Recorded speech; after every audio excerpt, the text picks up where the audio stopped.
সুন্দর শোনা রিহাদ যাচ্ছে। স্যার। জি শুনতে পাচ্ছি। ওকে। প্রথমে আমিও আপনাদের মতো একটু সরি বলে নিই, বিকজ আমি আসলে যেহেতু ফ্যাসিলিটেট করব, আমি ডেস্কটপ থেকে জয়েন করছি and আমারও ওয়েবক্যাম নাই। তো এই ব্যাপারে আমাকে একটু মাফ করবেন।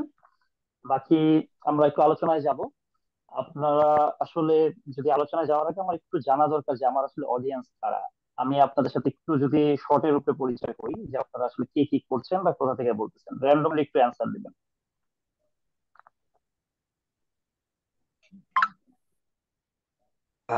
এখানে কি বলা যাবে ভয়েসে? জি, বলেন। আসসালামু আলাইকুম। আমি ইমতিয়াজ উদ্দিন সাজিদ, আপাতত ইসলামিক ইউনিভার্সিটি কুষ্টিয়াতে ইলেকট্রিক্যাল এন্ড ইলেকট্রনিক ইঞ্জিনিয়ারিং ডিপার্টমেন্টে পড়াশোনা করছি। আর প্রফেশনালি যদি বলি, আমি একজন UI UX designer, graphics designer, আর হচ্ছে ওয়েব ডেভেলপার। পাশাপাশি আমি একজন ডিবেটার এবং কন্টেন্ট রাইটার। ওকে, ফাইন। আরো দুই একজন বলেন, একটু শুনি। অনেকে চ্যাট বক্সে লিখতেছেন, সো এইখানে আমি মোটামুটি আমার স্টুডেন্টও দেখতে পারতেছি একজন লেখা। আহ, বাকিরাও একটু বলেন, তো শুনি আপনাদের কারা আসসালামু কিভাবে। আলাইকুম, আমার নাম হচ্ছে আরিফ বিল্লাহ। আমি গ্রিন ইউনিভার্সিটি অফ বাংলাদেশে পড়াশোনা করতেছি, department of computer science and engineering. And profession হিসাবে লিনাক্স সিস্টেম অ্যাডমিনিস্ট্রেটর হিসাবে ফ্রিল্যান্সিং এ কাজ করতেছি। ওকে। থ্যাংক আসসালামু আলাইকুম। আমি জাহান, পড়াশোনা করছি ওপেন ইউনিভার্সিটির আন্ডার সোশিওলজিতে। আর প্রফেশনালি যদি বলি, আমি হচ্ছে একজন মানে পার্ট টাইম কন্টেন্ট রাইটার, বিভিন্ন জায়গায় ভলান্টারি ভাবে কাজ করেছি। ধন্যবাদ। জি, থ্যাংক ইউ। আসসালামু আলাইকুম। আমরা আমি একসাথে সাব্বির আহমেদ, পড়াশোনা করছি। আমরা একসাথে অনেকে আনমিউট না হই, তাহলে হচ্ছে নয়েজ হবে। আমরা একজন একজন আনমিউট হই, কথা বলি, সবার কথাই শুনবো। জি, আসসালামু আলাইকুম। একটু মনে হয় কি, আমরা একটু ক্লাস্টারের মধ্যে চলে যাই। আমরা আসলে ইউনিভার্সিটির কতজন আছি, জাস্ট যদি একটু হ্যান্ড রাইজ করি যে আমরা ইউনিভার্সিটির আছি। হ্যালো, আসসালামু আলাইকুম। ওয়ালাইকুম আসসালাম। আমি সরকারি তিতুমির কলেজে সমাজকর্ম বিভাগে পড়াশোনা করছি, এবার অনার্স দ্বিতীয় বর্ষ। এবং পাশাপাশি সরকারি তিতুমির কলেজ বিতর্ক ক্লাবের উপদপ্তর সম্পাদক হিসেবে দায়িত্ব পালন করছি এবং বিতর্ক করছি। এই হচ্ছে আমার পরিচয়, এবং আমার হোম ডিস্ট্রিক্ট হচ্ছে বরিশাল। আচ্ছা, ফাইন। এই ইউনিভার্সিটির নিচে মানে কলেজের কেউ আছি, স্কুল কলেজ লেভেলের?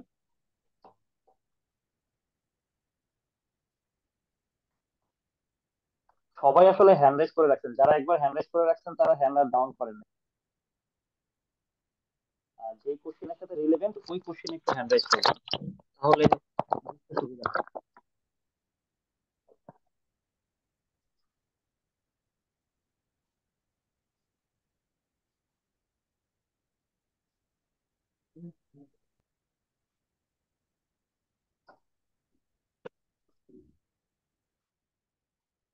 ওকে স্যার, আমার মনে হয় যে যদি একদম র্যান্ডম একটা আইডিয়া যদি আমি নেই, আমরা বিভিন্ন এলাকা থেকে আসছি যারা চ্যাট বক্সে লিখতেছেন, বিভিন্ন ইউনিভার্সিটি থেকে আসছি আমরা সবাই।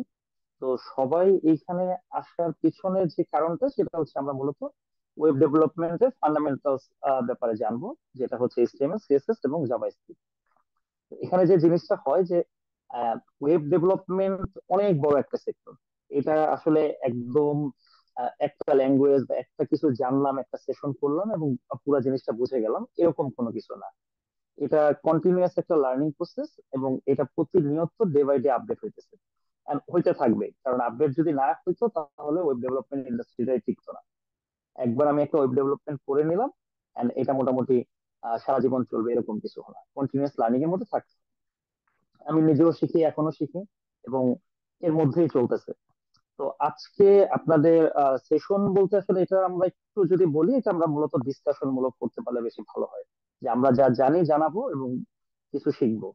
এইখানে একদম ওয়ান ওয়ে কানেকশন না করি, যে আহ, শুধু স্যার বলবে বা শুধু ভাইয়া বলবে আমরা শুনবো এবং অনেক কিছু শিখে যাবে, এরকম হচ্ছে বেটার আমরা একটা আলোচনার মধ্যে যাই, আসলে আমরা কতটুকু জানতেছি, তার মধ্যে কতটুকু ঠিকঠাক জানতেছি, কতটুকু ভুল জানতেছি, বা জানার হইলে আসলে কি জানতে পারি, কিভাবে জানতে পারি, এই রিলেটেড কথাবার্তাই একটু বেশি থাকবে। তো আপনারা একটু পার্টিসিপেট করবেন যেন আমার জন্য একটু সুবিধা হয় আপনাদের সাথে কানেক্ট করতে। একসাথে আপনারা অলমোস্ট 190 এর উপরে এখন প্রেজেন্ট আছেন, আরো জয়েন করবেন। অনেকেই আছেন হচ্ছে নন ডিপার্টমেন্টাল।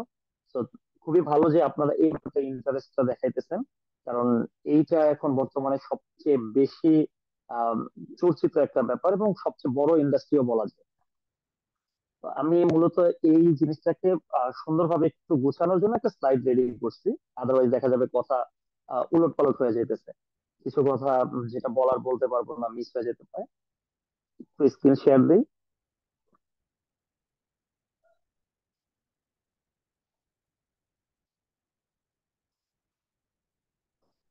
আমার স্ক্রিন কি আপনাদের কাছে visible?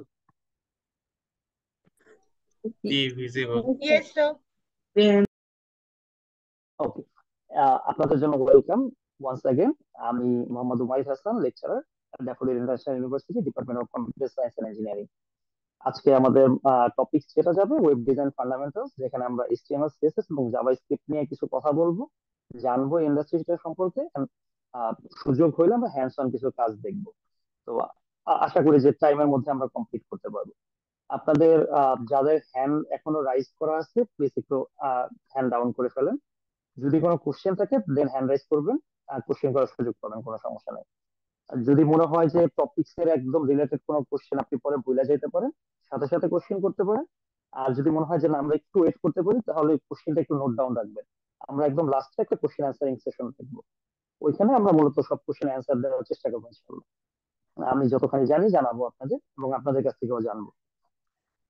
Okay sir? Okay, sir.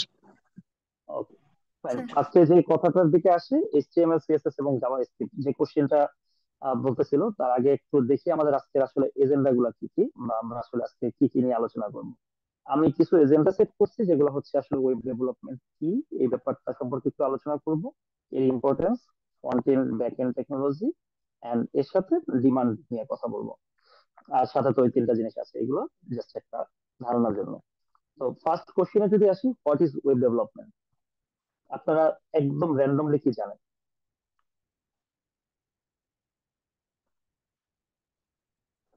Is not mandatory যে ওয়েব আপনাকে অ্যান্সার দিতে হবে, আপনি যা জানেন তাই বলেন। যদি বলা হয় ওয়েবসাইট বলা যায় সহজ কোনো ভাষায়। ওয়েবসাইট ওয়েবসাইট, মানে তৈরি করা, ওয়েবসাইট তৈরি করা। কোনো ওয়েবসাইট মেইনটেইন তৈরি করা, করা। খুবই ভালো। আর কেউ কিছু? আপনি আনমিউট হয়ে কথা বলতে পারেন, এখন এখন আপনাদের জন্য ফ্লোর। ওয়েবসাইট তৈরি করা এবং ফিউচারে সেটা মেইনটেইন করা। ওয়েবসাইট তৈরি করা, মেনটেন করা, এন্ড স্যার কোনো একটা ওয়েবসাইট ক্রিয়েট করা, তারপর সেটাকে ইমপ্রুভ করা, পুরো ব্যাপারটা। সো বলা যায় যে আপনাদের সবগুলো অ্যান্সারই কারেক্ট। ওয়েব ডেভেলপমেন্টের মধ্যে আসলে ওয়েবসাইট তৈরি করা, বিল্ড করা, মেনটেন করা সবকিছুই আসে। তো এটা যদি একদম একটা ফর্মাল ডেফিনেশনে যাই, তাহলে যে জিনিসটা আসবে, it's all about creating, building and maintaining website and web application that run online in a browser. তো একদম ফর্মাল ডেফিনেশন এটা। এখানে যেমন অ্যাজ এন এক্সাম্পল স্বরূপ ফেসবুক, অ্যামাজন, পোর্টফোলিও আছে, আমরা যা দেখতেছি তাই ওয়েবের মধ্যে আসতেছে। এন্ড এই পুরো জিনিসটাই হচ্ছে ওয়েব ডেভেলপমেন্টের পার্ট। এখানে ওই যে যেটা বললাম, কন্টিনিউয়াস আপডেটের মধ্যে থাকতে হয়, মেনটেনেন্স অনেক বড় একটা ফ্যাক্টর এখানে। তো এই যে যে পুরো ওয়েব ডেভেলপমেন্টের পার্টটা, এই পুরো ওয়েব ডেভেলপমেন্টের পার্টটা দুইটা ভাগে ভাগ করা হয়।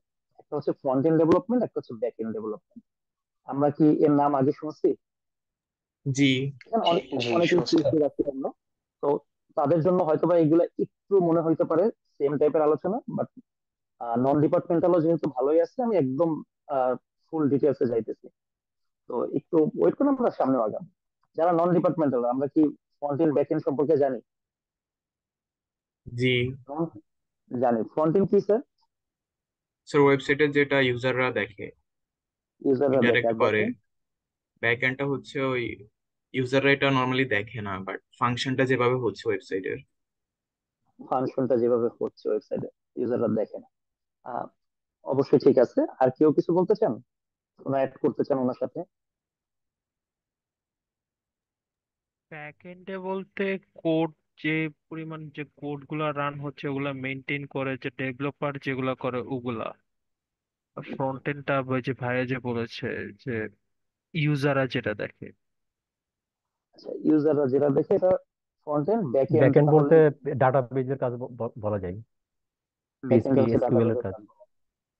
ওকে, তাহলে আমাদের যদি জি স্যার বলেন, কেউ কিছু বলতেছিলেন?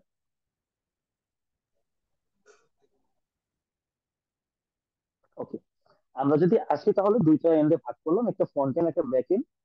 ফ্রন্ট এন্ড তাহলে দেখা যাইতেছে হচ্ছে ইউজাররা দেখতেছে, ব্যাক এন্ড দেখতেছে না। এখন আমরা যদি ইম্পর্টেন্স এর দিকে আসি ওয়েব ডেভেলপমেন্টের, আসলে ইম্পর্টেন্স আছে দেখেই তো আমরা এই সেশনটা করতেছি, তাই না? আমরা সবাই জানি বুঝি। তো তারপরে যদি একটু বোঝানোর জন্য বলি, আমরা যে এই যে গ্লোবালি সবাই কানেক্টেড থাকতেছি, আমাদের সোশ্যাল মিডিয়া প্ল্যাটফর্ম বলি বা যাই বলি, একটা এজ এন এক্সাম্পল যদি বলি, ফেসবুক, টুইটার, হোয়াটসঅ্যাপ সবই হচ্ছে এই গ্লোবাল কানেক্টিভিটি ওয়েব ডেভেলপমেন্টের কারণে সম্ভব হয়েছে। আমাদের যদি ওয়েব না থাকতো আমরা আসলে এই জিনিসগুলো পাইতাম না, and আমাদের এই গ্লোবাল কানেক্টিভিটি হইতো না। চিঠির যুগে যে হইতো, তো চিঠির যুগে আর এই কানেক্টিভিটি জানতো না, এক জায়গার জিনিস আরেক জায়গায় যাইতো। আমরা যে নিউজ পোর্টাল গুলো ইউজ করি যে কোনো খবর পাওয়ার জন্য, ইনফরমেশন শেয়ার করার জন্য, এই নিউজ পোর্টাল গুলো যদি না থাকে আমাদের খবর দ্রুত ছড়াবে না। তো বিজনেস পারপাসে যদি বলা হয়, এখন ই কমার্স বিজনেস অনেক বড় একটা ইন্ডাস্ট্রি, মানে অনেক বড় মিনস অনেক বড়। এই ইন্ডাস্ট্রিটা দাঁড়ায় আছে এই ওয়েবের উপরে। তারপরে হচ্ছে জব মার্কেটের কথা যদি বলি, আমরা যারা জব সার্চ করি, লিঙ্কডইন অনেক ভালো একটা প্ল্যাটফর্ম। এবং বাংলাদেশের ক্ষেত্রে যদি দেখেন আপনার লোকাল মার্কেটে আমরা যে জব সার্চ করি ম্যাক্সিমাম আমরা বিডি জবস এর মাধ্যমে যাই, এটাও একটা ওয়েবের মাধ্যমে মেনটেন হইতেছে। সেম, আমি কে, আমি কিভাবে কাজ করি, আমাকে যখন আমি কারোর সামনে জানাই বুঝাই বা কোনো একজনের সাথে কথা বলতে যাই, আমার পরিচয় দিতে যাই, এক ওয়ে হচ্ছে আমি সরাসরি কথা বললাম, বা আমার এই যে ফ্যাসিলিটর যে থাকে সে হয়তো বা আমাকে একটা পরিচয় করাই দিল এইটা। আর যদি আমি আহ, না থাকি বা আমার ব্যাপারে কাউকে জানাইতে হয়, তখন যেটা থাকে সেটা হচ্ছে একটা পোর্টফোলিও। আমি একটা ওয়েবসাইট বানাই নিলাম আমার নিজের জন্য, and ওইখানে আমি আমার ছবি, আমার সকল information, kind of digital CV সব রেডি রাখলাম। ওই লিঙ্কটা আমি দিয়ে দিলাম সবাইকে, মেইলে আপনারা সবাই যেভাবে আজকে ইনভাইটেশন পেয়ে ওইভাবে হচ্ছে একটা লিঙ্ক পাঠিয়ে দিল আপনাদের কাছে। তো ওই যে যে আমার একটা পরিচয়টা থাকলো, যে সেটা পোর্টফোলিও টাইপের বলতেছে। তো এগুলো আমাদের দৈনন্দিন সব কাজের মধ্যেই লাগতেছে, সেটা আমরা যে পারপাসে ইউজ করি। তো ব্যাক টু দ্য ট্র্যাক, আমরা যেরকম বলতেছিলাম যে ফ্রন্ট এন্ডের যদি কথা বলি, ফ্রন্ট এন্ড যেটা ইউজার দেখতে পারে বা ইউজার যে এক্সপিরিয়েন্সটা পায়, এটাকে যদি ফর্মাল ডেফিনেশনে আসি তাহলে ফ্রন্ট এন্ডটা কি হবে? Front end development involves designing and creating user experience and user interface of an website or web application. Is the part of web development that user can see and interact with directly. তো আমরা যা দেখতেছি, আমাদের সামনে যা হইতেছে, বা এই যে যে জুমের একটা প্ল্যাটফর্মটা দেখতেছেন, এই পুরো জিনিসের যে ভিউটা, এই ভিউ পার্টটা হচ্ছে মূলত ফ্রন্ট এন্ড ডেভেলপমেন্ট। এন্ড শুধু ফ্রন্ট এন্ড ডেভেলপমেন্টের করে অনেক জব মার্কেটে আছে। আমরা যদি মার্কেট প্লেস, আপনারা একটা কোশ্চেনের যদি একটু অ্যান্সার দেন, আপনারা মার্কেট প্লেসে কোন জবটা চলতেছে বা কি কোনটা আমরা শিখবো, একটা পাজল থাকি না যে এখন আসলে কি চলতেছে, কি শিখবো, এই জিনিসটা কিভাবে বুঝেন?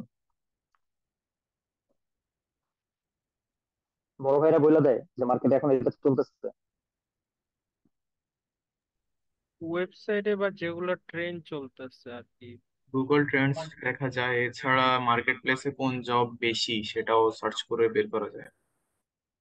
এক্স্যাক্টলি স্যার, আমরা মার্কেট প্লেসের জবের একটা অ্যানালাইসিসের উপরে বুঝতে পারি যে আসলে এখন বর্তমানে কেমন চলতেছে।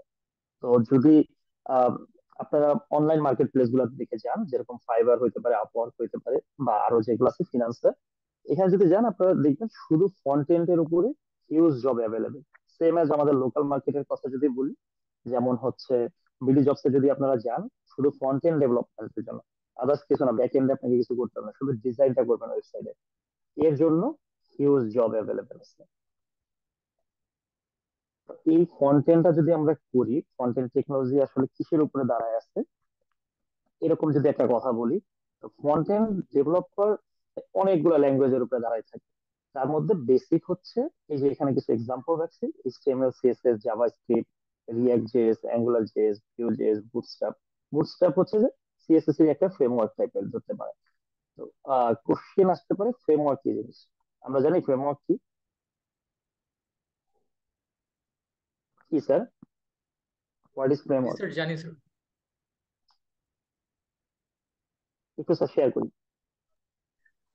ফ্রেমওয়ার্কস মিনস হচ্ছে স্যার যেখানে অনেকগুলো লাইব্রেরি অলরেডি বিল্ট ইন করা থাকে, যেখানে হচ্ছে যে আমরা আমাদের প্রজেক্ট পারপোজে কিংবা হচ্ছে যে আমাদের ডেভেলপমেন্ট পারপোজে আমরা সেখান থেকে হচ্ছে যে রিসোর্স গুলো ব্যবহার করতে পারি। জি, খুব সুন্দর একটা কথা। আহ, যদি একটু ডিটেলস আমি এক্সপ্লেন করি স্যারের কথাটা, যে আমাদের এই কাজ করার জন্য কোডিং করার দরকার হয়। এখন দেখা যাইতেছে একটা নির্দিষ্ট জিনিস আমাদের বারবার লাগতেছে এন্ড বারবার কোড করতে হইতেছে। তো এইটা যদি আমরা না করে আমরা ওই কোডটাকে, ওই পার্ট অফ কোডটাকে একটা নির্দিষ্ট লাইব্রেরি বানাই ফেলি, লাইব্রেরি মিনস একটা কিওয়ার্ডের মধ্যে রেখে দিই, যে এই কিওয়ার্ডটা যদি আমি ইউজ করি তাহলে এই কোডটুকু আমার চলে আসবে। তো এইরকম অনেক কিছু করা আছে সিএসএস দ্বারা, আহ, আপনার হচ্ছে রিয়েক্টে, যেগুলোকে লাইব্রেরি ফাংশন বলতেছে। And এই লাইব্রেরি ফাংশন গুলো বিল্ড ইন এই ফ্রেমওয়ার্কে থাকে। তো এই ফ্রন্ট এন্ডের জন্য আমরা এই জিনিসগুলো পাবো, এন্ড এগুলোর মধ্যে আমরা একটু ডিটেলস আলোচনা করব। তো আমরা যদি ব্যাক এন্ডে আসি, ব্যাক এন্ডে এই যে ফ্রন্ট এন্ডে আপনার যে বারবার বলতেছিলাম ইউজার এক্সপিরিয়েন্স, ইউজাররা দেখতে পারে, ইউজারদের সাথে কানেক্টেড হয়। ব্যাক এন্ডের ক্ষেত্রে এই জিনিসটা সম্পূর্ণ আলাদা। এখানে ইউজাররা দেখতে পারে না, ইউজারদের এক্সপিরিয়েন্স এর উপরে ডিপেন্ড করে। ব্যাক এন্ডে পুরোটাই সার্ভার সাইডে চলে। সার্ভার সাইড কি স্যার, কেউ কি জানি? মানে হচ্ছে আমরা এখানে আমার ধরেন কোনো একটা কিছুতে লগ ইন করতে চাই বা কোনো একটা কিছু কিনবো, সেটার জন্য যে আমরা পেমেন্ট গুলা করি, ওই যে টাইপের যে কাজগুলা হয়ে থাকে, পাসওয়ার্ড দেওয়া, ওই টাইপের জিনিসগুলা হয়। ওকে ম্যাডাম, আমাদের ওয়েবসাইটটা যেখানে স্টোর থাকে, আমাদের হোস্টিং। ওয়েবসাইটে যেখানে স্টোর থাকে। খুবই ভালো অ্যান্সার। আর কেউ?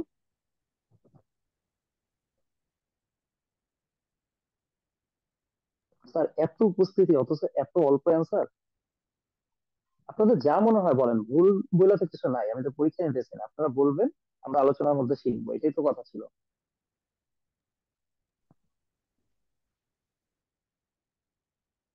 যেখানে ওয়েবসাইটের যাবতীয় ইয়েগুলো থাকে, মানে মূল জিনিসপত্র থাকে, আমরা সাধারণত কোনো ওয়েবসাইটে ঢুকলে যেটা ফ্রন্ট এন্ডের এলিমেন্ট গুলা দেখি, বাট ব্যাক এন্ডের মধ্যে এগুলো ফ্রন্ট এন্ডের মূল এলিমেন্ট গুলা থাকে, মানে যেখান থেকে আর কি আমরা ফ্রন্ট এন্ডটা দেখি। ভাই, ক্লাউড সিস্টেম গুলা কি, যেমন হচ্ছে বিভিন্ন হোস্টিং প্রোভাইডার, হুম হুম। যারা হোস্টিং প্রোভাইডার আছে কিংবা যারা সিকিউরিটি এসএসএল প্রোভাইড করে, ব্যাকএন্ড এই ধরনের কি? হ্যাঁ, হইতেছে তো স্যার, ভুল হইতেছে না, আপনি বলেন। আহ, ওই যে মানে এসএসএল সার্টিফিকেটের কিংবা সিকিউরিটি ইস্যু, প্লাস হচ্ছে যে হোস্টিং প্রোভাইডার যারা আছে, প্লাস হচ্ছে আহ, মানে এই রিলেটেড কি ব্যাকএন্ডের সাথে সম্পর্কিত? জি স্যার, বাট কোশ্চেন ইজ যে সার্ভার কি জিনিস। মানে এই যে যে বলা আছে back end development involves building the server side of web application.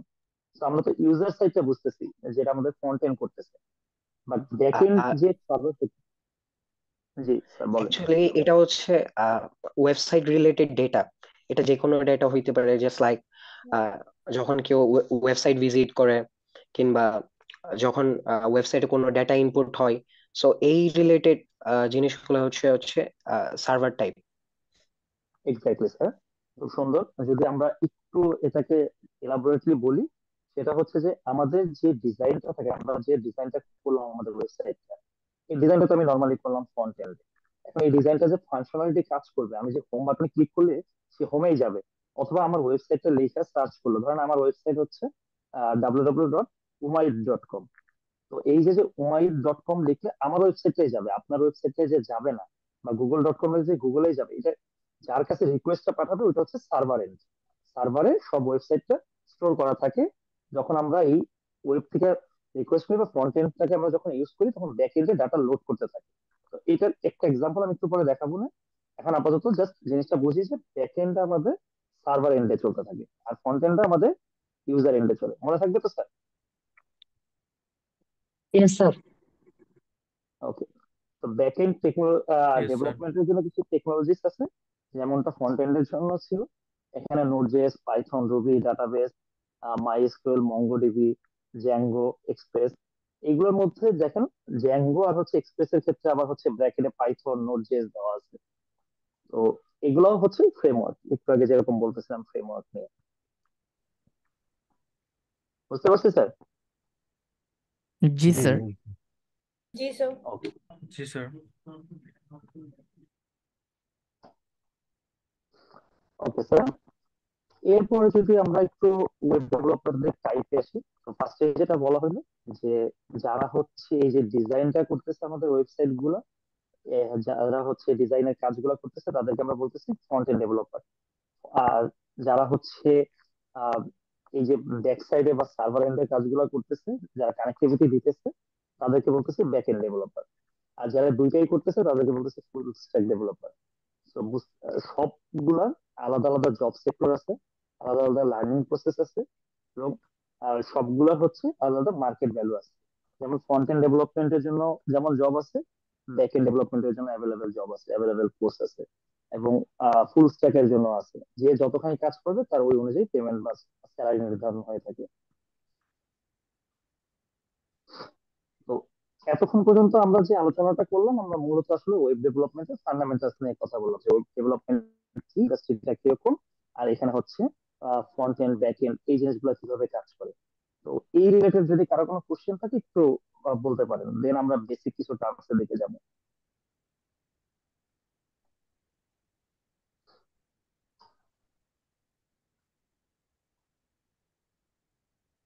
Sir front end না শিখে কি ব্যাক এন্ড শেখা যাবে? জি যাবে। ব্যাক এন্ড সম্পূর্ণ স্বতন্ত্র স্যার, ওইখানেও আপনি ফ্রন্ট এন্ডের মতো কাজ করতে পারবেন। মানে ফ্রন্ট এন্ড যেভাবে আলাদা শিখতে পারবেন, ডিজাইন করতে পারবেন, ব্যাক এন্ড আলাদা করা যাবে। বাট যদি ওকে। আপনি অবশ্যই ফ্রন্ট এন্ড জেনে ব্যাক এন্ড করেন, সেখানে আপনার কাজের সুবিধাও হবে, কাজ শিখতেও দ্রুত পারবেন। Okay sir. ওকে স্যার, এত অল্প কোশ্চেন কেন স্যার? আপনাদের মনে কোনো কোশ্চেন নাই নাকি? আপনাদের কোশ্চেন করার কোনো মানা আছে যে এতটার বেশি আমরা কোশ্চেন করতে পারবো না? যে এগুলো কি মানে স্কিলস থাকলেই জব হয় নাকি মানে সিএসসি ডিপার্টমেন্টের হতে হয়? বুঝি নাই, আপনার কোশ্চেনটা আরেকবার একটু বলবেন? ডেভেলপারের জব পেতে গেলে কি ব্যাকগ্রাউন্ড সিএসসি হতে হয় নাকি অন্য কোনো ডিপার্টমেন্টের হলেও পাওয়া যায়, ওইটাই করছেন? সিএসসি ব্যাকগ্রাউন্ড থাকলে তো অবশ্যই ভালো, কারণ যে জব সার্কুলার গুলো হয়, জব সার্কুলার গুলো দেখা যায় যে একটা রিকোয়ারমেন্ট থাকে যে 4 বছরের সিএসসি ডিগ্রি থাকা লাগবে। বাট এমন না যে সিএসসি ডিগ্রি না থাকলে একদম জব পাওয়াই যাবে না, একটু টাফ হবে স্যার। বুঝলেন তো, যেই ফিল্ডে যেই জব, এখন সিএসসি একটা স্টুডেন্ট যদি এইচআর এর জব করতে যায়, তাহলে তার জন্য যেরকম টাফ হবে, অন্য ডিপার্টমেন্টের থেকে যারা আসবে তারাও টাফ হবে। কিন্তু এখানে সুবিধা হচ্ছে যে আপনার এখানে একটা অনেক বড় অনলাইন মার্কেট প্লেস আছে, যেখানে আপনার কোনো ডিগ্রির দরকার নেই। আপনি যদি 9 to 5 জবের কথা চিন্তা করেন, ডিগ্রি থাকলে ভালো, ডিগ্রি না থাকলে আপনাকে অনেক বেশি প্রমাণ হবে যে আপনি আসলে কাজ পারেন, তো ধরে নেবে যে আপনি কাজ পারেন না। কিন্তু যদি আপনি অনলাইন মার্কেট প্লেসে দেন, আপনার কোনো ডিগ্রির দরকার নেই, আপনি কাজ পারেন, বাস কাজ দেখাবেন, পেমেন্ট পেমেন্ট। আর এই কারণেই কিন্তু দেখবেন যারা আমাদের দেশে যারা আউটসোর্সিং করে আহ, বা ফ্রিল্যান্সিং এর সাথে যারা জড়িত, এরা ম্যাক্সিমামই নন সিএসসি ব্যাকগ্রাউন্ড। সিএসসি ব্যাকগ্রাউন্ড থেকে যারা থাকে তারা দেখা যায় এই যে 9 to 5 জবের দিকে বেশি ফোকাস থাকে এবং তারা জবের দিকে যায়। বাট নন সিএসসি ব্যাকগ্রাউন্ডে যারা থাকে তারা কাজটা শেখে, তারা দেখা যায় মার্কেট প্লেসে কাজ করে, অনেক ভালো ইনকাম রেট তাদের। আপনারা আপনাদের অনেক বন্ধু বান্ধবের মধ্যে এই ফ্রিল্যান্সিং এর মধ্যে দেখবেন যে এদের ইনকাম মোটামুটি অনেক, যেটা দেশে জব করে আসলে আর্ন করাটা অনেক বেশি টাফ, তাই না স্যার? আমাদের পরিচিত এমন কেউ আছে? আছে স্যার। জি স্যার, জি আছে স্যার। জি, তো ওইখানে জি ডিগ্রি স্যার ম্যান্ডেটরি না।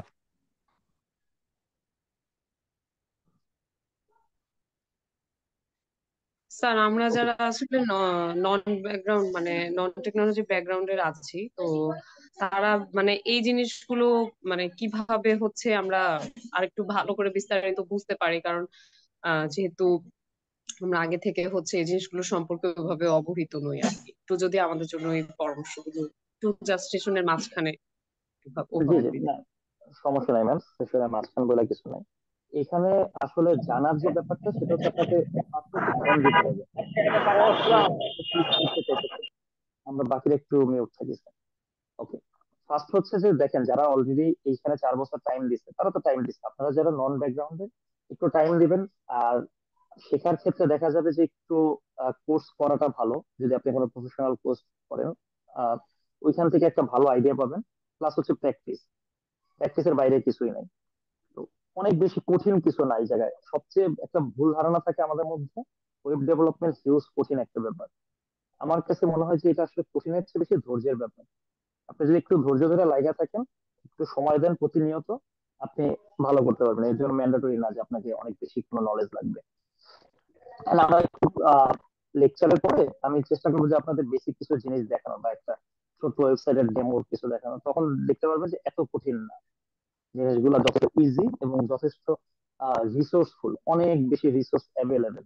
রিসোর্স থেকেও আপনি শিখতে পারেন, অথবা কোনো একটা প্রফেশনাল কোর্স করলেন, যে কোর্স থেকে আপনি খুব ভালোভাবে মডারেটর যদি ভালো হয় কোর্সের, তার কাছ থেকে খুব ভালোভাবে শিখতে পারবেন। এখানে মডারেটর একটা ফ্যাক্ট থাকে, আর হচ্ছে এই কোর্স গুলোর একটা ফ্যাক্ট থাকে। অথেন্টিক কোনো একটা সোর্স থেকে কোর্স করা ভালো। ওকে স্যার, জি, ধন্যবাদ আমরা স্যার। আমরা তাহলে একটু আগাই। আমরা দেখি এখন আজকের টার্মস এর যে ব্যাপারগুলো, এইচটিএমএল সিএসএস জাভাস্ক্রিপ্ট, অনেকক্ষণ যাবত আপনাদের স্ক্রিনের সামনে এই জিনিসটা ছিল, মোটামুটি অনেকেই রিডিং করে ফেলছেন। আমি যদি একদম কি বলে ফর্মাল ডেফিনেশনে না যাই, নিজের মতো করে বলি, তাহলে হচ্ছে এইচটিএমএল হচ্ছে হাইপার টেক্সট মার্কআপ ল্যাঙ্গুয়েজ, যেটা হচ্ছে একদম বেসিক তিনটা ওয়েব ডেভেলপমেন্টের বেসিক যে তিনটা জিনিস, তার মধ্যে একটা। বাকি দুইটা অবশ্যই সিএসএস এন্ড জাভাস্ক্রিপ্ট। এইখানে আপনি যেই ল্যাঙ্গুয়েজে শিখেন, আমাদের ওয়েব ডেভেলপমেন্টের জন্য হাজার হাজার ল্যাঙ্গুয়েজ আছে, বা যাই শিখে না কেন, আপনার এইচটিএমএল সিএসএস হচ্ছে একদম কি বলে এটাকে প্রাণ। এইটা না জানলে আপনি বাকি ল্যাঙ্গুয়েজে আগাইতেও পারবেন না, শিখতেও পারবেন না। এটা হচ্ছে একটা স্ট্রাকচার দ্বারা করায়।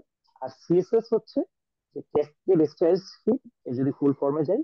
এন্ড এটা হচ্ছে ওই এইচটিএমএল এর আমরা যে পেজটা করি, এটাকে আমরা সুন্দর করা, ডিজাইনিং করা, স্টাইলিং করার কাজটা মূলত করে। আর জাভাস্ক্রিপ্টের মেন কাজ থাকে এই যে যে আমরা ওয়েবসাইটটা তৈরি করলাম, এই ওয়েবসাইটটাকে রেসপন্সিভ করা, সুন্দর করা, ডাইনামিক করা। তো এই রেসপন্সিভ ডাইনামিক এই কথাগুলোর ব্যাখ্যা আমি একটু পরে যখন জাভাস্ক্রিপ্ট পার্টে যাব তখন বলবো। এখন একটু আসি যে HTML basic. So what is HTML? যারা জানি তারা একটু বলি যে এইচটিএমএল কি জিনিস আসলে। বেসিকলি এইচটিএমএল হচ্ছে স্যার কোনো একটা ওয়েবের স্ট্রাকচারটা, বেসিকলি স্ট্রাকচার তৈরি করতে স্যার এইচটিএমএল ইউজ করা হয়। জি স্যার, ওকে, মার্কআপ ল্যাঙ্গুয়েজ যেটা দিয়া ওয়েবসাইটের স্ট্রাকচার, বেসিক স্ট্রাকচার ক্রিয়েট করে। Okay sir. Hypertext markup language. জি স্যার, এটা তো ফুল ফর্ম।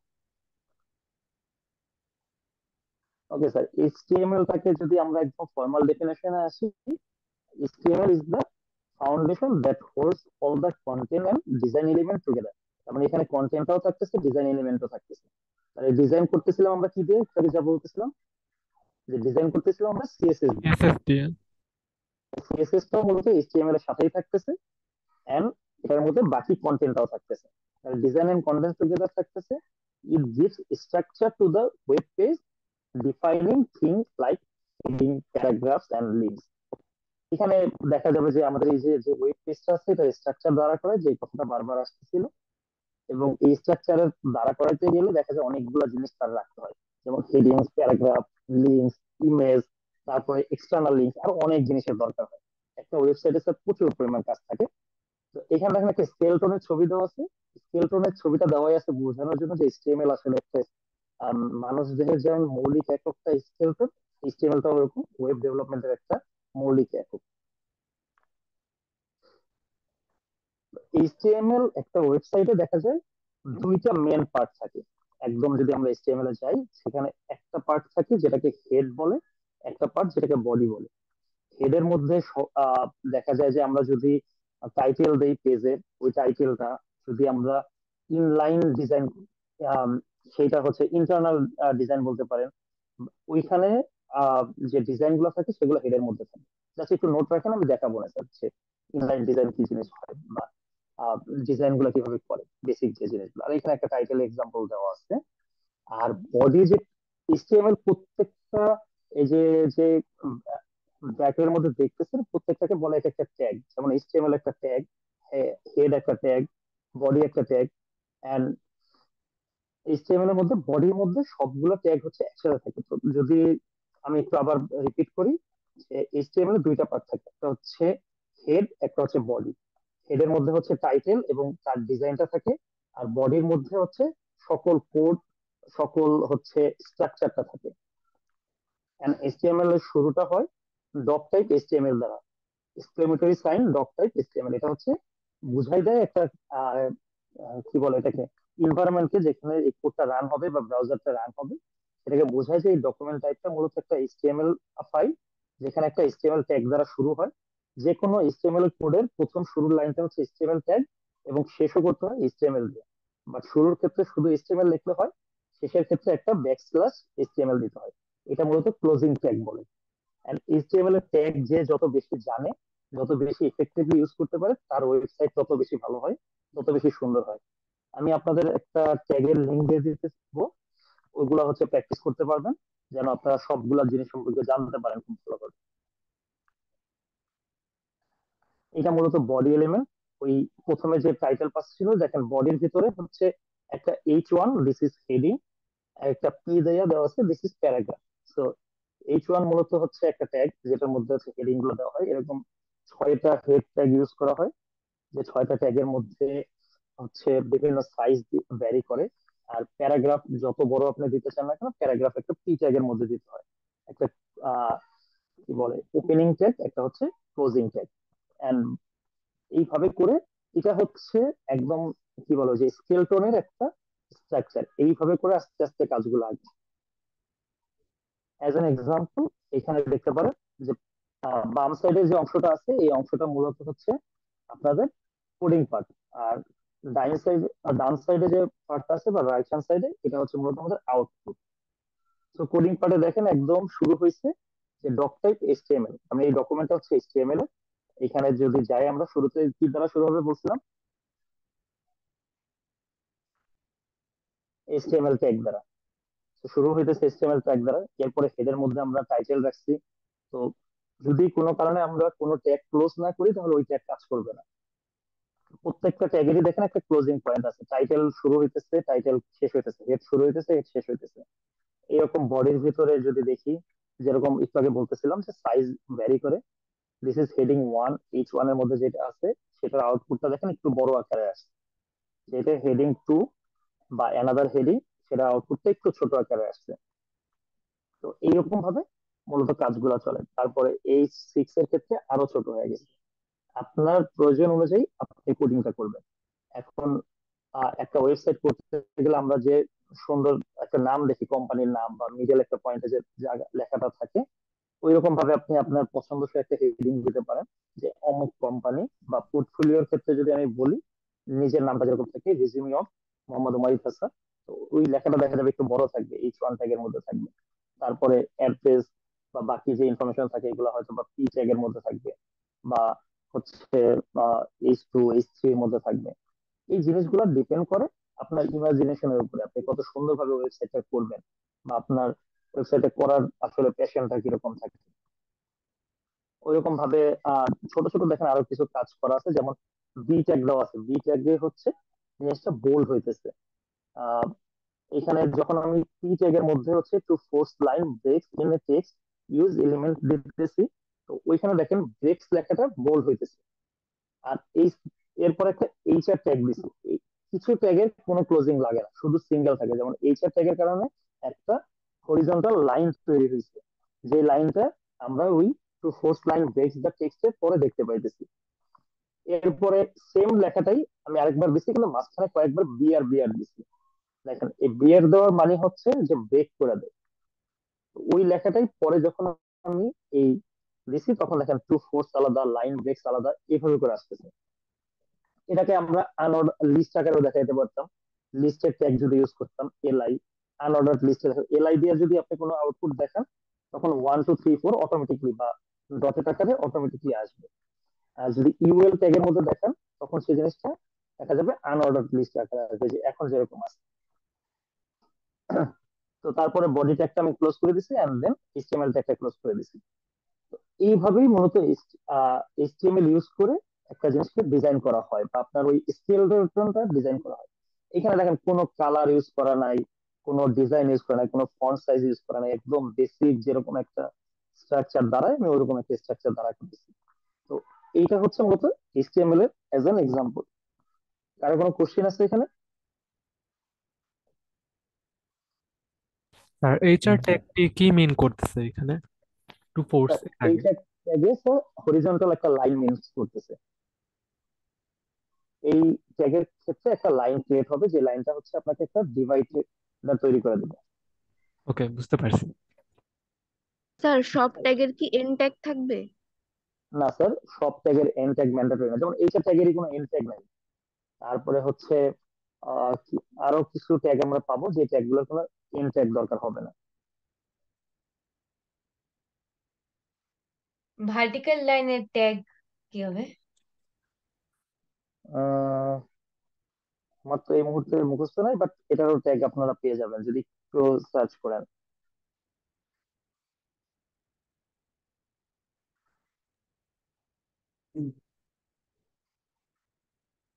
ওকে স্যার, এছাড়াও আমরা হচ্ছে লাইনের ভার্টিক্যাল লাইন বা হচ্ছে হরিজন্টাল লাইনটাকে আমরা সিএসএস দ্বারাও হচ্ছে করতে পারি। সিএসএস দ্বারা যখন আমরা লাইন করব তখন দেখা যাবে একটা লাইন লেন্থ দিয়ে কাজটা কমপ্লিট করা যাবে। আস্তে আস্তে দেখবো না আমরা ইনশাল্লাহ।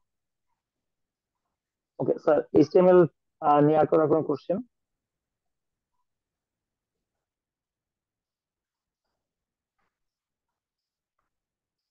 এখানে কালারটা ডার্ক হয়ে গেছে, আমি আসলে slide যখন করছি তখন খেয়াল করি নাই, এখন লাগতেছে যে একটু বেশি ডার্ক হয়ে গেছে মনে হয়। তো এখানে সেম ওই ওপেনিং ট্যাগ, ক্লোজিং ট্যাগ, একটু ডিসক্রিপশন দেওয়া আছে। আমি স্লাইডে জাস্ট হচ্ছে 5টা রাখছি, কিন্তু আপনাদের সেশন চলতে চলতে আমি ব্রেকের মাঝখানে হচ্ছে আপনাদের চ্যাট বক্সে একটা লিংক দিয়ে দিব। এখানে আপনারা মোটামুটি HTML এর যত ট্যাগ, তার হচ্ছে ইউজ এবং একটা এক্সাম্পল দেখতে পাবেন। তো ওইটা একটু দেখবেন। আপনাদের ব্রেক কখন? আমার মনে হয় আরেকটু টাইম স্যার আছে, তাই না? 8টা থেকে 8টা 10। জি, ওকে, চলেন আমরা এর মধ্যে CSS সম্পর্কে একটু আলোচনা করি। এটা একটা এক্সাম্পল, আপনারা শুধুমাত্র HTML ইউজ করে এরকম একটা এক্সাম্পল আনতে পারেন। এটা ফেসবুকে একটা লগইন পেজ, সেটা HTML দিয়েও করা যায়। অবশ্যই CSS লাগবে, কারণ HTML দিয়ে যদি আমি করি তাহলে দেখা যাবে যে ব্যাকগ্রাউন্ডে কালারটা দেওয়া যাবে না, যে ব্লু লেখাটা আছে বা ফেসবুক লেখাটা যে একটু অ্যাঙ্গেলে করা আছে এরকমটা থাকবে না, বাট বেসিক জিনিসটা করা যাবে। ওকে, CSS এর ক্ষেত্রে তাহলে যেরকম বলছিলাম, CSS হচ্ছে ক্যাসকেডিং স্টাইল শিট। এখানে হচ্ছে HTML যে আমরা একটা কঙ্কালের মতো দাঁড়া করাই বা একটা হচ্ছে ওয়েবসাইটের মেরুদণ্ডটা দাঁড়া করাই, ওই মেরুদণ্ডটাকে আরো সুন্দরভাবে সাজানোর জন্য এই CSS ব্যবহার করা হয়। এখানে মূলত হচ্ছে আহ যত ধরনের font size, font colour, background colour, তারপর হচ্ছে এক্সটার্নাল যে লাইন ড্র গুলার দরকার হয়, এই সব কাজই CSS এ হয়। তো HTML এ কোনো ধরনের ডিজাইনের কাজ চলে না, CSS এ কোনো স্ট্রাকচারাল কাজ চলে না, সব ডিজাইনিং কাজ। বেসিক জিনিসটা এখানে ডিফারেন্সটা থাকে। তো এইখানের প্রপার্টিজ কি বলবো, প্রপার্টিজ যদি আসে ওই সেম কথাগুলো আসবে। আর কালারের জন্য একটা কালার ট্যাগ আছে। এই কালার ট্যাগটা হচ্ছে আপনাদের যে কালারটা দিবেন ওইভাবে ইউজ করবে। ফন্ট সাইজ, মার্জিন প্যাডিং এর ব্যাপারগুলো কি আমরা বুঝি? জি। জি স্যার। ওকে স্যার, একটু বলেন তো মার্জিন কি আর প্যাডিং কি?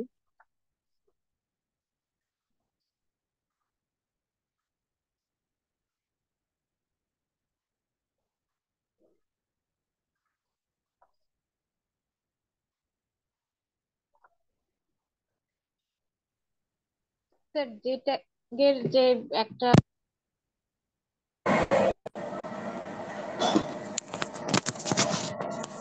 বুঝিনি স্যার।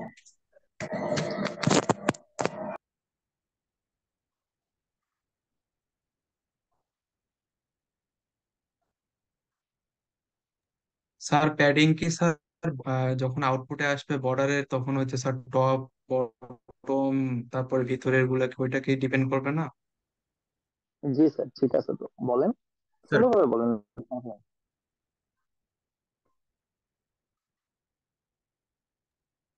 স্যার প্যাডিংটা হচ্ছে এলিমেন্টের ভিতরে স্পেস নিবে এবং মার্জিনটা বাইরে। ওকে, আর কেউ বলতে চান? মার্জিনটা হচ্ছে একটা নির্দিষ্ট এরিয়ার বাইরে যাতে আর হচ্ছে কোডিং গুলো না যায়। আর প্যাডিংটা হচ্ছে এটার ভেতরে হচ্ছে প্রত্যেকটা কোডিং এর মধ্যে যে স্পেস থাকা উচিত, যা যা জায়গা নেওয়া উচিত আর কি, ওইটা বোঝাচ্ছে সম্ভবত। জি ম্যাডাম, আপনার সম্ভবত অ্যান্সার ঠিক আছে। তো স্যার যদি আমরা মার্জিনের ক্ষেত্রে আসি, আমরা একদম ছোটবেলা থেকে যেরকম খাতায় হচ্ছে মার্জিন করতাম, বা হচ্ছে আমাদের মাইক্রোসফট ওয়ার্ড এর ক্ষেত্রে বলেন, গুগল ডক্স এর ক্ষেত্রে বলেন, দেখবেন একটা মার্জিন লাইন থাকে, আমাদের লেখার একটা অংশ আমরা গ্যাপ দিই, উপর থেকে দেখা যায় একটু গ্যাপ দিই, বামের থেকে একটু গ্যাপ দিই, অনেকে ডানেও একটা গ্যাপ দেয়। এই যে যে অংশটা, এটাকে আমরা বলতেছি মার্জিনাল অংশ বা মার্জিন। এই জায়গাটা আমরা ইউজ করবো না বা কোড লিখবো না।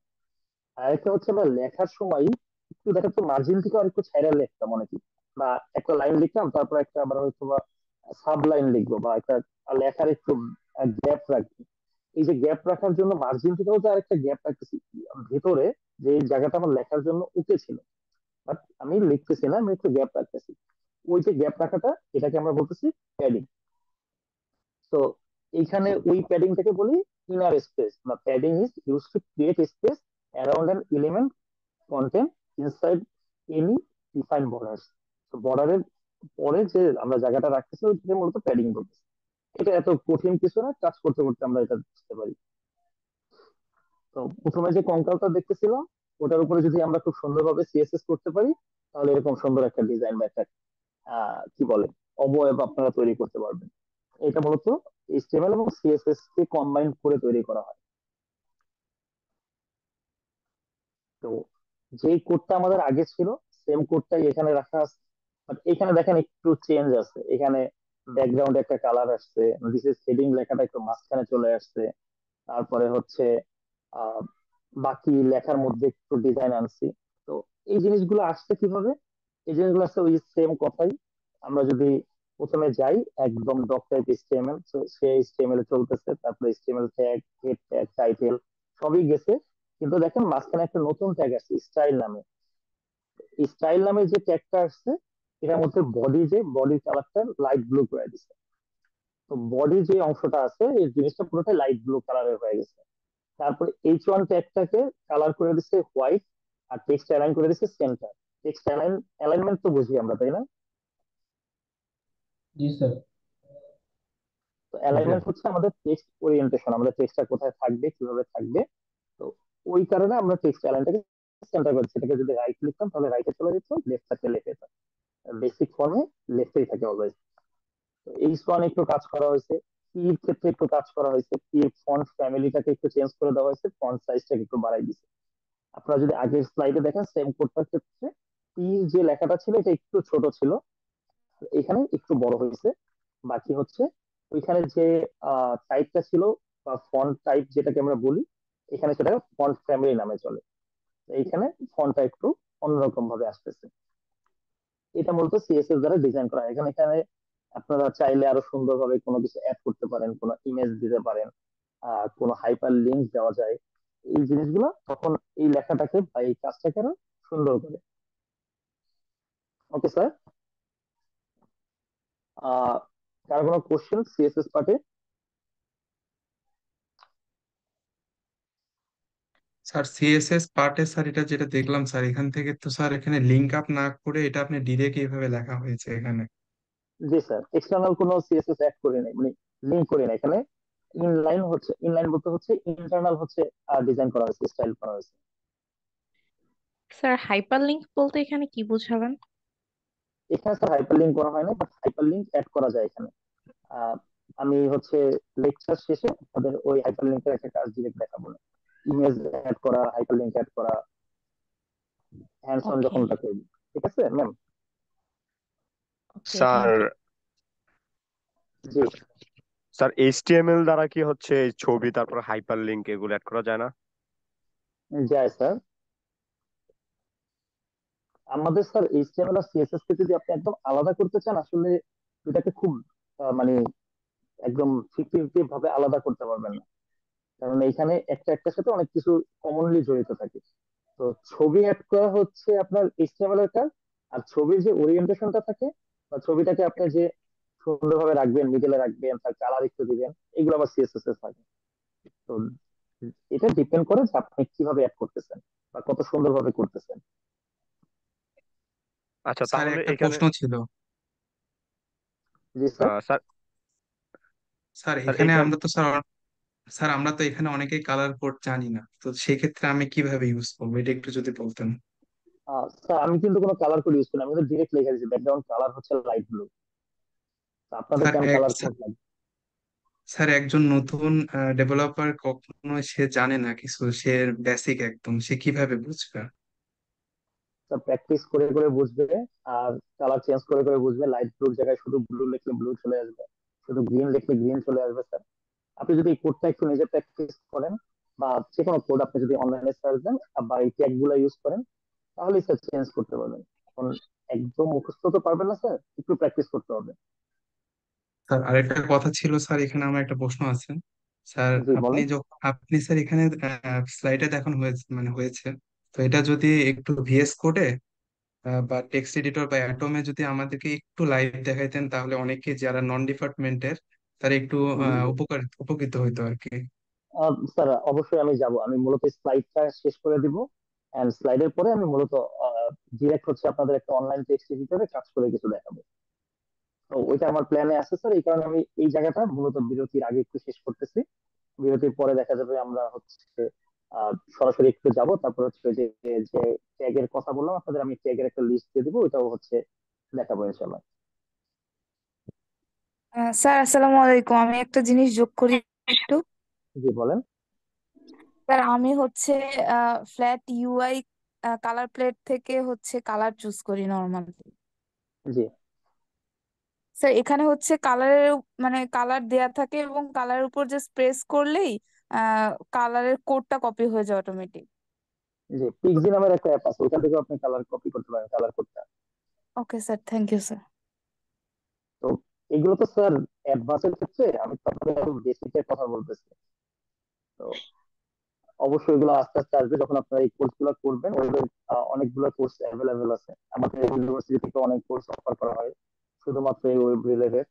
ওই কোর্স গুলো হচ্ছে আপনারা করতে পারেন, ওইখানে দেখবেন এগুলো আরো ব্রেকডাউন করে সুন্দরভাবে করা। আমার তো আজকে জাস্ট হচ্ছে আপনাদের একটা ওভারঅল ধারণা দিতেছি।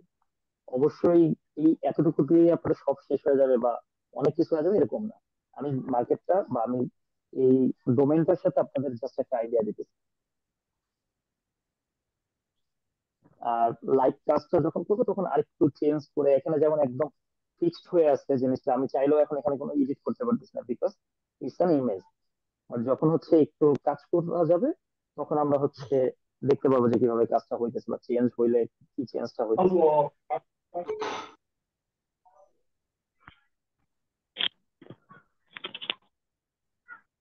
স্যার একটা প্রশ্ন আহ ছিল। জি স্যার বলেন। স্যার আপনি বললেন সিএসএস আর এইচটিএমএল দুইটা হচ্ছে একটা আরেকটার ওতপ্রোতভাবে জড়িত। এখন স্যার জি দুইটার নাম আলাদা কেন করলো? আমি যদি এইচটিএমএল এর ভিতরে সিএসএস করতে পারি, দুইটা আলাদা ল্যাঙ্গুয়েজ কেন নামকরণ করা হয়েছে? আমি তো শুধু যেহেতু দুইটা একই পেজে লিখতে পারতেছি, মানে একই ইয়েতে লিখতে পারতেছি, দুইটা তো একই ল্যাঙ্গুয়েজ করা যেত, আলাদা কেন করার কোনো আহ, আমাদের সুবিধা কি হয়েছে? কোশ্চেনের মধ্যে অ্যান্সার মূলত আমরা সুবিধার জন্যই আলাদা করছি। যদি একসাথেই থাকতো, মানে এখানে আপনি বাকি যে ল্যাঙ্গুয়েজ গুলো আছে সবই অলমোস্ট সেম ফরম্যাটে। এখন আমি যদি এইচটিএমএল এর মধ্যেই সিএসএস দিলাম, যে সিএসএস ছাড়া আসলে এইচটিএমএল হবে না, ধরেন একটা লাইনই রাখলাম শুধু এইচটিএমএল, সিএসএস বলে দুনিয়াতে কিছু নাই, এখানেই লিখতে হবে, এখানেই ডিজাইন করতে হবে, এখানেই কাজ করতে হবে, তখন একটু বেশি প্যারা লাগতো। তো কাজের সুবিধার জন্য আমি ডিজাইনটাকে একটু আলাদা রাখলাম। And এখানে যেমন আমি ইন্টারনাল ডিজাইন করছি, আমি ওই হেডের মধ্যেই ডিজাইনটা দিচ্ছি। এটা না করে সিএসএস এর জন্য সম্পূর্ণ আলাদা একটা ফাইল করা যায়, এইচটিএমএল এর জন্য সম্পূর্ণ আলাদা একটা ফাইল করা যায়। ফাইলের মধ্যে শুধু লিঙ্ক করে দিলেই কাজ করে। তো ওই যে আলাদা ফাইল আচ্ছা, কাজ করার ডিজাইনটা আমি সব আলাদা করব, একটা সেপারেশন থাকবে। এই সেপারেশন করার জন্য যেটা আলাদাভাবে করা হয়েছে স্যার। Thank you sir. যেহেতু কাজের স্পেসিফিকেশন আলাদা, তাই কাজটাও হচ্ছে আলাদা করা হয়েছে। ওকে স্যার, বুঝতে পারছি। Thank you. Okay sir. আমরা কি ব্রেকে যাব এখন? আমাদের ফ্যাসিলিটেটর ম্যাডাম কি আছেন? স্যার আমাদের 8টা থেকে ব্রেক হওয়ার কথা ছিল, 57 বাজে। 3 আমরা কি মিনিটের এখন মধ্যে জাভাস্ক্রিপ্টটা শুরু করলে শেষও হবে না, একদম মাঝখানে পড়ে যাবে। আমি মনে হয় ব্রেকের পরে আমরা ওইখানে 8:10-এ আসার কথা, তো আমরা না হয় একটু আগে থেকে শুরু করলাম ওকে তখন। স্যার। আহ ওকে স্যার। আহ তাহলে আমরা এখন ব্রেক নিচ্ছি। 8টা, যেহেতু 10-এ ব্রেক শেষ হওয়ার কথা ছিল, কিন্তু স্যার একটু আগে আপনাদের ছাড়ছেন, তো একটু আগে আসা লাগবে। আমরা 8:07-এর মধ্যে সবাই ইনশাল্লাহ আবার জয়েন হয়ে যাব।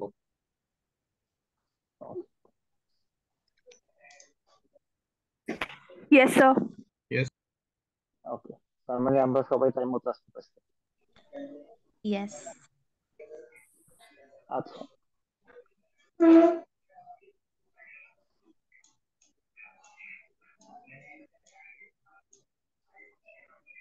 আমি আবার আমার স্ক্রিন থেকে শেয়ার দিতেছি।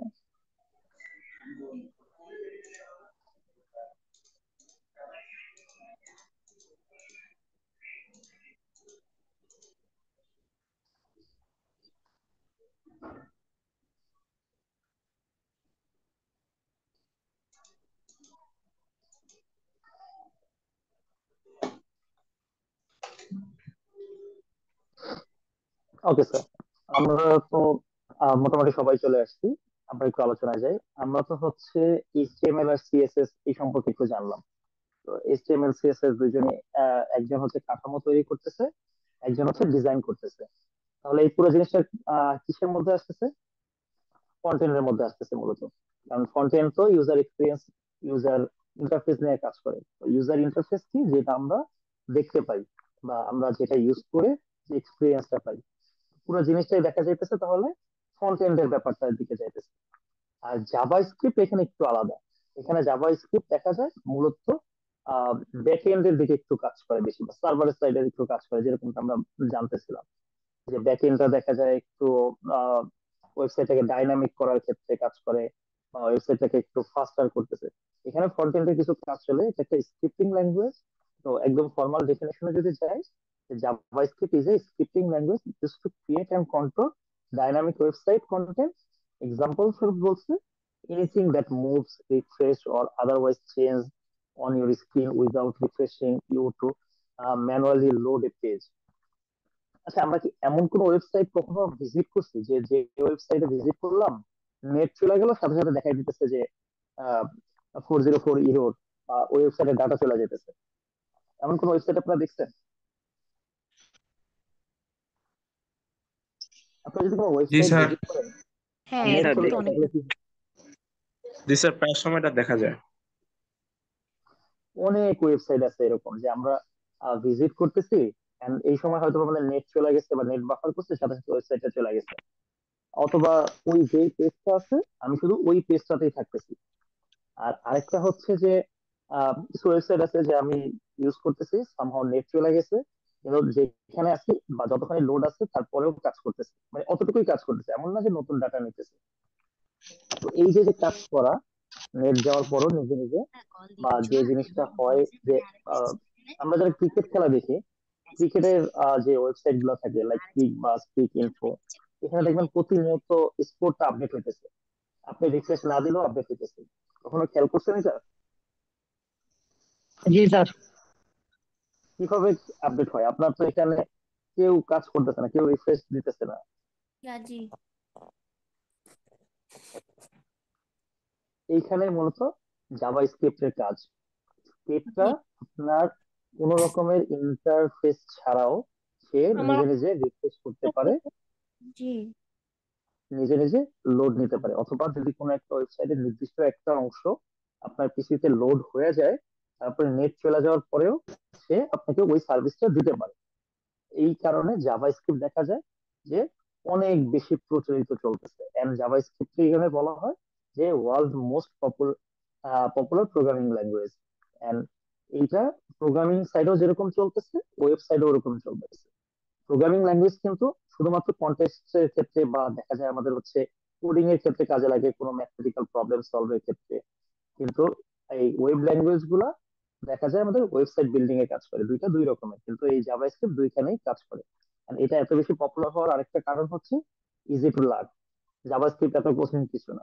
আমরা যে যখন ফ্রেমওয়ার্ক গুলা দেখলাম তখন বলতেছিলাম রিয়াক্ট জেএস, ভিউ জেএস বা অ্যাঙ্গুলার জেএস, এই যে যে জেএস জেএস বারবার আসতেছে, এই প্রত্যেকটা জেএস এরই ফুল ফর্ম হচ্ছে জাভাস্ক্রিপ্ট। এন্ড আরেকটা ল্যাঙ্গুয়েজ আছে যেটার সাথে আমরা একটু কনফিউজ হয়ে যাই, সেটা হচ্ছে জাভা। তো জাভা জাভাস্ক্রিপ্ট দুটো কি এক জিনিস না, নাকি কোনো একটা সম্পর্ক আপডেট নাই। ভার্সন? একটার সাথে আর কোনো সম্পর্ক দুটো নাই। আলাদা। কেন স্যার, কোনো সম্পর্ক নাই কেন? তো ভিন্ন জিনিস। জাভাটা আগে ছিল, জাভাস্ক্রিপ্ট ওই জাভা ফেমাস হওয়ার কারণে নামটা অ্যাড করছিল, এরকম সেম জাভা নেম হচ্ছে দিছে। জাভাস্ক্রিপ্ট ওয়েব ল্যাঙ্গুয়েজ আর জাভা হচ্ছে প্রোগ্রামিং ল্যাঙ্গুয়েজ। ওকে, ঠিক আছে স্যার। জাভা। জি স্যার বলেন। স্যার স্যার আমরা হচ্ছে আর জাভা স্ক্রিপ্ট বলতে স্যার আমরা যা পড়ছিলাম হচ্ছে স্যার, এটা হচ্ছে জাভা স্ক্রিপ্ট হচ্ছে একটি স্ক্রিপ্টিং ভাষা। অনেক সময় গেকে ব্রাউজারের ভাষা এটা বলা হয়। পেজ গুলোতে ইন্টার অ্যাক্টিভিটি প্রদানের লক্ষ্যে আর জাভা স্ক্রিপ্ট ইউজ হয়। আর হচ্ছে স্যার আর আর জাভা স্ক্রিপ্ট সাধারণত হচ্ছে এইচটিএমএল পেজ গুলোর সাথে আর আর সরাসরি কানেক্টেড থাকে স্যার। ওকে স্যার, যা শুনছেন মোটামুটি সঠিকই শুনছেন। তো জাভা আর জাভা স্ক্রিপ্ট আসলে এক জিনিস না। এখানে দেখা যায় জাভাটা প্রোগ্রামিং এর ক্ষেত্রে কাজে লাগে, জাভা স্ক্রিপ্টটা যেরকম বললাম প্রোগ্রামিং প্লাস ওয়েবে কাজে লাগে। এন্ড জাভা স্ক্রিপ্টটা একটু সার্ভার সাইড দিয়ে কাজ করে, জাভার ক্ষেত্রে দেখা যায় সেটা ইউজার ক্ষেত্রে কাজ করে। অলমোস্ট বলতে পারেন যে দুইটা সম্পূর্ণ আলাদা জিনিস, কোনোভাবে এটার সাথে এটার একদম মিল আসে না। তো এটা জাস্ট ফর নলেজের জন্য বললাম। জাভা স্ক্রিপ্টে একদম কিছু বেসিক সিনট্যাক্স আছে, একটু আগে আমরা যেরকমটা এইচটিএমএল সিএসএস দেখলাম।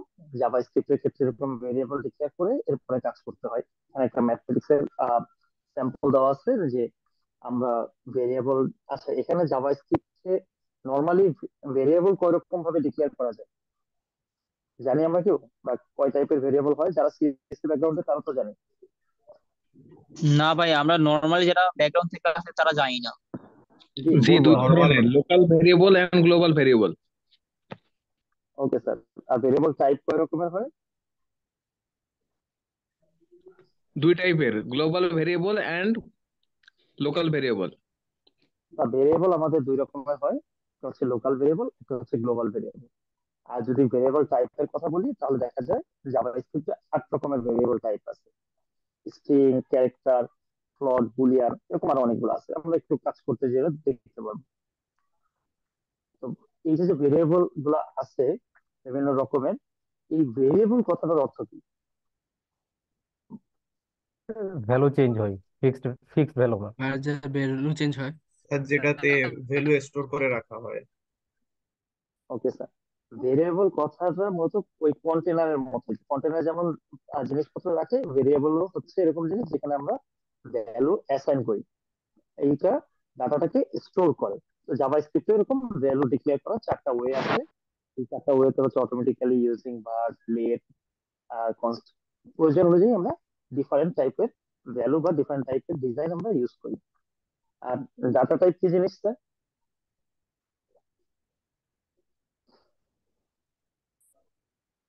ডেটাটা দুই প্রকার হবে না, প্রিমিটিভ নন প্রিমিটিভ। প্রিমিটিভ, নন প্রিমিটিভ, ওকে স্যার। আর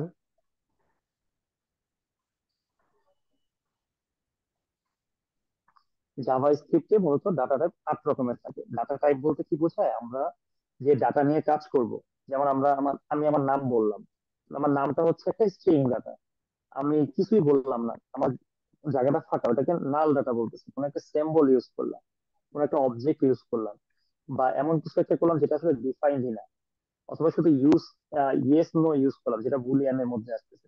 তো এইরকম ভাবে জাভা স্ক্রিপ্টে টোটাল 8 টাইপের ডাটা ইউজ করা হয়, যেটা আপনাদের লিস্ট দেওয়া আছে দেখতেছেন।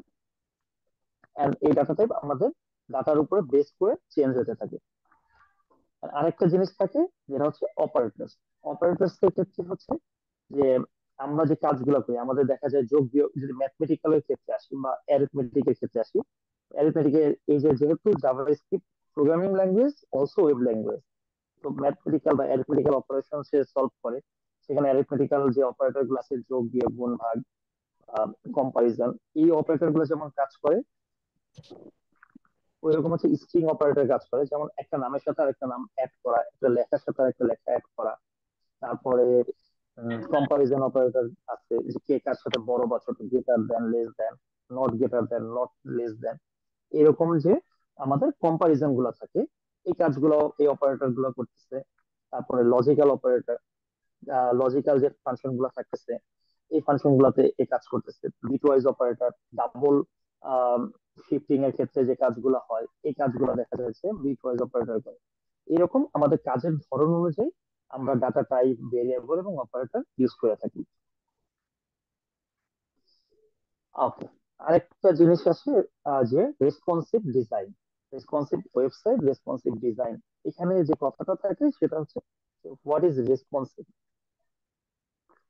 ওয়েবসাইটে কি নিজে নিজে রেসপন্স করবে? তো হচ্ছে স্ক্রিনের ডিসপ্লের সাইজ অনুযায়ী এই ওয়েবসাইটটা রেসপন্সিভ হবে, সাইজ চেঞ্জ হবে, অ্যাসপেক্ট রেশিও চেঞ্জ সাইজ হবে। অনুযায়ী চেঞ্জ হবে। ওকে স্যার, আর কেউ? আমার মনে হয় দুই একজনই খালি অ্যান্সার দিতেছি আমরা স্যার। আর রেসপন্স রেসপন্সিভ বেসিক্যালি আমরা যখন মানে পিসি টাইপ ওয়েবসাইট বানাই, সো এটা মোবাইলের জন্য ম্যাক্সিমাম সময় ইউজ করা যায় না কিংবা কষ্টকর হয়।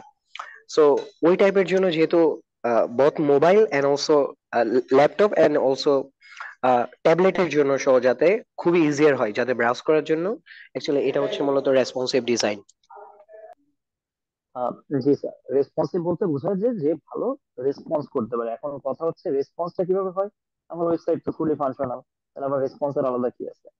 এখানে রেসপন্সের আলাদা ব্যাপার হচ্ছে যে আমি তো সবসময়, যেমন আপনারা এই জুম মিটিং এ সবাই তো একই রকম ডিভাইস থেকে জয়েন করেন, কেউ ট্যাব থেকে জয়েন হয়েছে, কেউ মোবাইল থেকে জয়েন হয়েছে, কেউ পিসি থেকে জয়েন হয়েছে। আবার যদি টেকনোলজি আরো আপডেট হয়, দেখা যাবে আরো কোনো ডিভাইস চলে আসছে যেটা ছোট বা বড় আমরা হয়তো বা এখনো চিন্তাও করতেছি না। এইরকম স্ক্রিন সাইজের উপরে ডিপেন্ড করে দেখা যায় যে আমাদের ওয়েবসাইটের ডিজাইনটাও চেঞ্জ করার দরকার হয়। আদারওয়াইজ দেখা গেলো আমি একটা ওয়েবসাইট ডিজাইন বানাইলাম যেটা এইচটিএমএল, সিএসএস, জাভাস্ক্রিপ্ট সবই দিলাম, এন্ড এটাকে রেসপন্স করা হলো না। তো রেসপন্সিভ না করার কারণে আমি এটা ডেস্কটপ ওয়েবসাইট বানাইলাম বা একটা ল্যাপটপের মাপে বানাই দিলাম যে এই স্ক্রিন সাইজে আসলে এইখানে হোম বাটন, এইখানে সার্চ বাটন থাকবে। কিন্তু যখন ওইটা আমি যখন মোবাইল দিয়ে অ্যাক্সেস করতে যাব তখন দেখা যায় হোম বাটন আর নাই, অথবা হোম বাটনই পুরো মোবাইলের স্ক্রিন জুড়ে আছে, সার্চ বাটন নাই, বাকি নেভিগেশন বাটন নাই। এই প্রবলেমটা হয়। এই প্রবলেমটার জন্য এই রেসপন্সিভ ওয়েবসাইট মূলত এত দামি একটা ব্যাপার থাকে।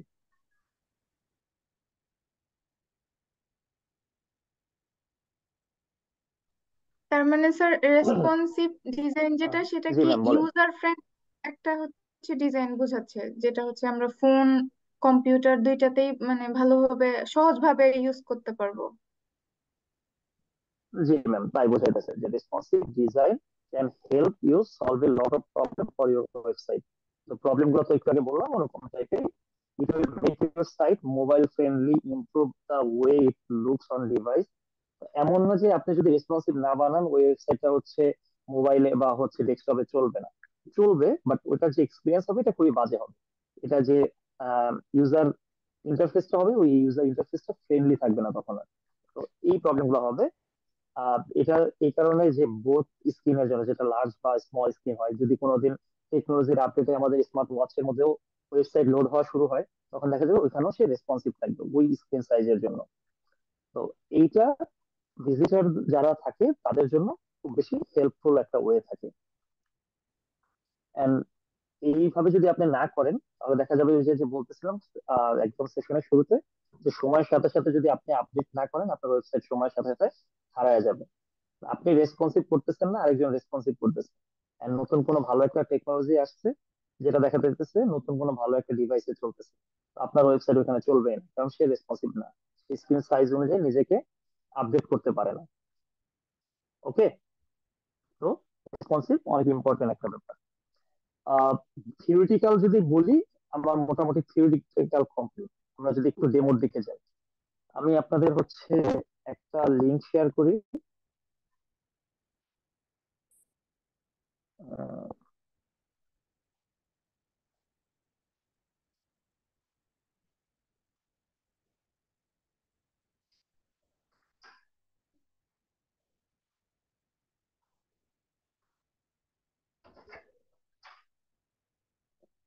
আমার এখান থেকে লিঙ্কটা সেন্ড হইতেছে না।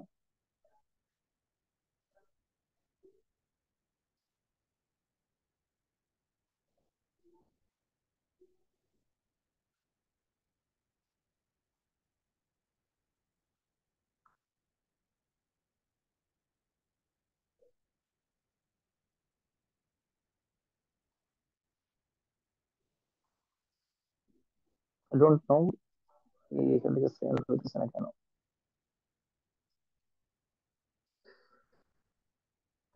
আচ্ছা, প্রবলেম নেই, আগে আমরা একটু দেখি, আমি লিঙ্কটা আপনাদের না হয় পোস্টের কাছে দিয়ে দেবো, উনি আপনাদের সাথে শেয়ার করে দেবে, প্রবলেম হবে না।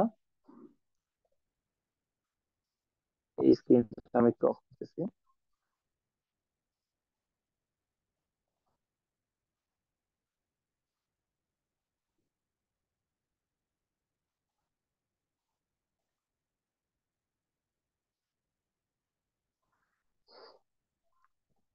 ওকে স্যার, এখানে মূলত এইচটিএমএল এর যে ট্যাগ গুলো আছে, এই ট্যাগের মোটামুটি একটা কম্বিনেশন রাখা আছে, এন্ড প্রত্যেকটা ট্যাগের নাম, কোড এক্সাম্পল এবং হচ্ছে ব্রাউজার ভিউতে কেমন হবে এরকম একটা। যদি আমরা এখানে ব্রাউজার ভিউ দেখাইতেছি না, ব্রাউজার ভিউর জন্য আমরা সাইডের একটা ট্যাব দেখাবো।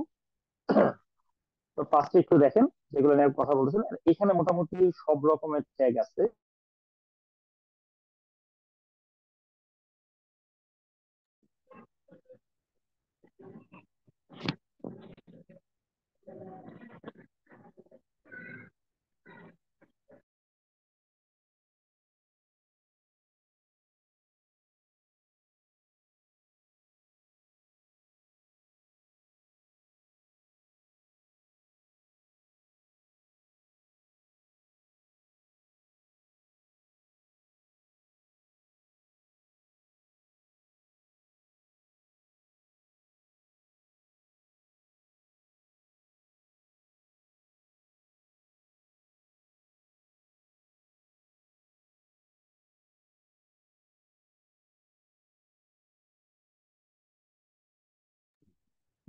Dear participant, Am I audible, Shravan? yes, sir, you are. Thank you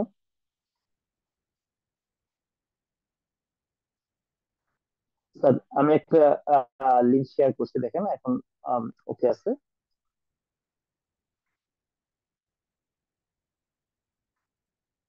আমার স্ক্রিন কি সবার কাছে ভিজিবল?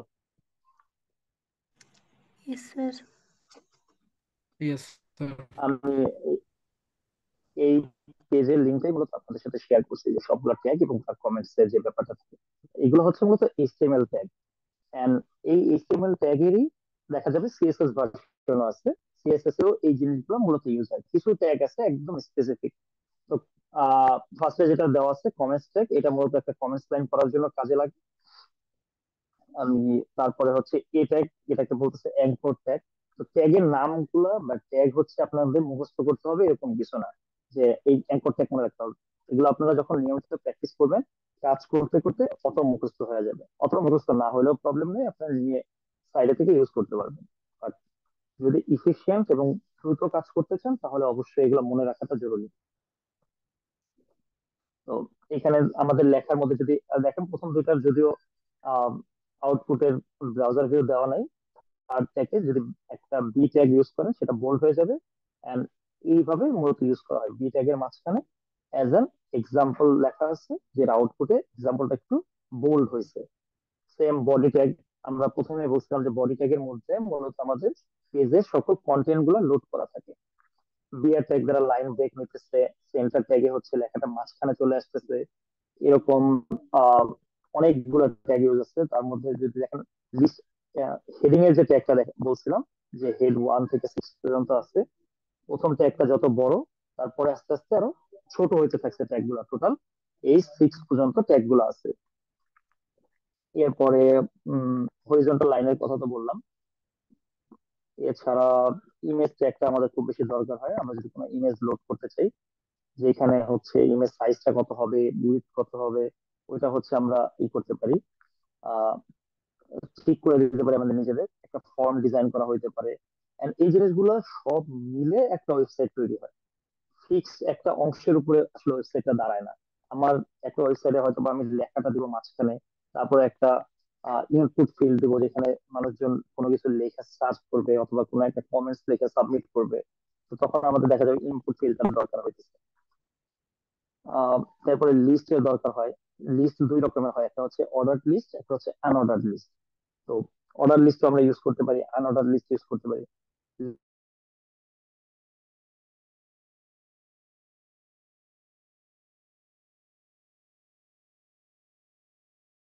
ডাটাবেসের কানেকশনটা করি আমাদের পেজের সাথে, তখন হচ্ছে এই লিঙ্ক ইউজ হয়। মার্কিউ টেক্সট টা খুব সুন্দর। মার্কিউর ক্ষেত্রে যেটা হয়, আমরা সংবাদ শিরোনাম দেখি না, যে লেখা যাইতে থাকে একের পরে।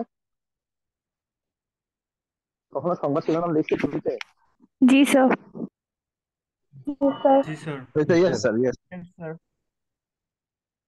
আমরা যদি কোনো লেখার আগে এবং পরে হচ্ছে মার্কিউ টেক্সট অ্যাড করে দিই, তাহলে টেক্সটটা স্ক্রল হতে থাকবে অলওয়েজ, এই সংবাদ শিরোনামের মতো যাইতে থাকবে। তো এখানে একটা বড় টেক্সট রেখে আমরা মার্কিউ টেক্সটটাকে দিতে পারি। এরকম স্যার, আসলে একটা একটা করে তো আসলে টেক্সট সব বলা পসিবল না, এই ক্ষেত্রে দেখা যাবে যে পুরো একটা কোর্সই হয়ে যাবে ওয়েবে। তো ওইটার দিকে না যেয়ে আমরা একটু বেসিকের দিকে যাই এবং এই কাজগুলো, কয়েকটা কাজ একটু দেখি।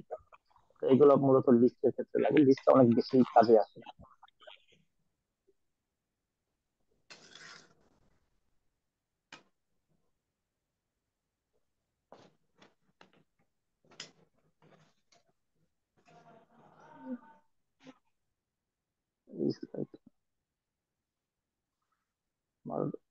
হ্যান্ডস অন কাজের দিকে যাই।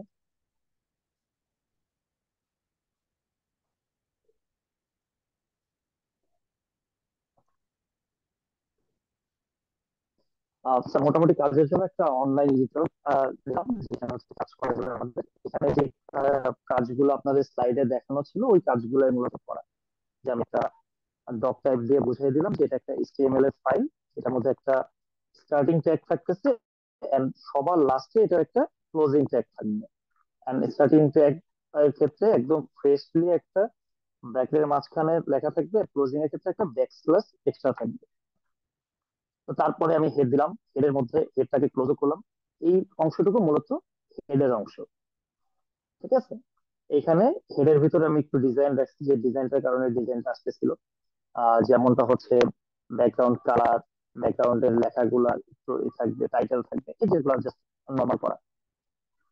তো দেখেন, প্রথমে যদি আমরা একদম এখানে আসি, যে আমাদের 6টা হচ্ছে কি বলে এটাকে, 6টা হেডিং পেজ, এবং 6টা হেডিং এর জন্য হেডিং গুলা ডিফারেন্ট ডিফারেন্ট সাইজে আসতেছে।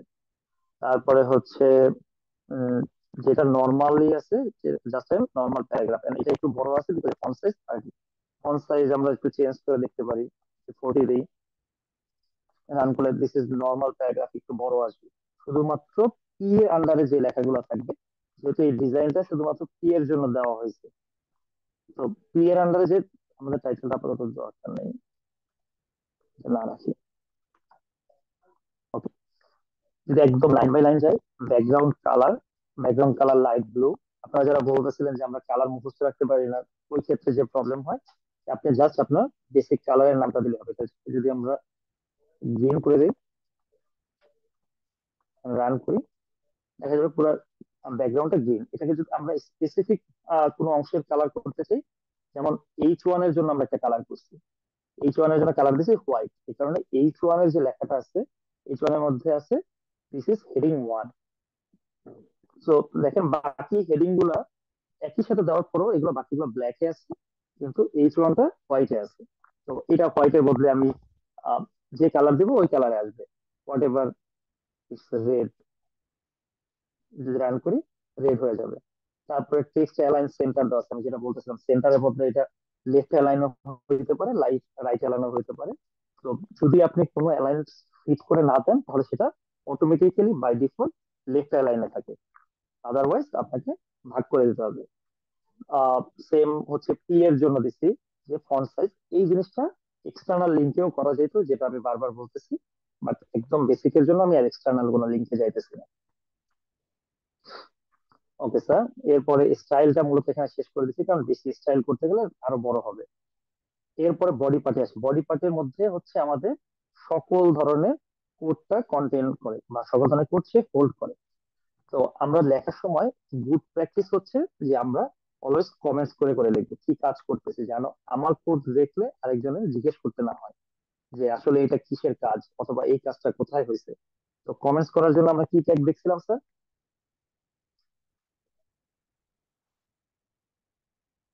একটা এক্সক্লেমেটরি সাইন আর ডাবল ডট। তো এখানেও দেখেন আমি এরকম একটা কমেন্টস লাইন রাখছি, এই জায়গাটা হচ্ছে মূলত কমেন্টস এর জন্য। আমি যদি এই জায়গাটা কেটে দিই, দেখেন লেখাটা কত সুন্দর আবার রেড এন্ড ব্লুতে চলে আসছে। এই লেখাটা কি এখনো দেখা যাচ্ছে কোনো জায়গায়? visit google.com আউটপুটে দেখা যাচ্ছে, এই সাইটটা হচ্ছে আমাদের মূলত আউটপুট। No sir. আপনি যা কমেন্টস লাইনে রাখবেন তার কোনো কিছুই আউটপুটে শো করবে না।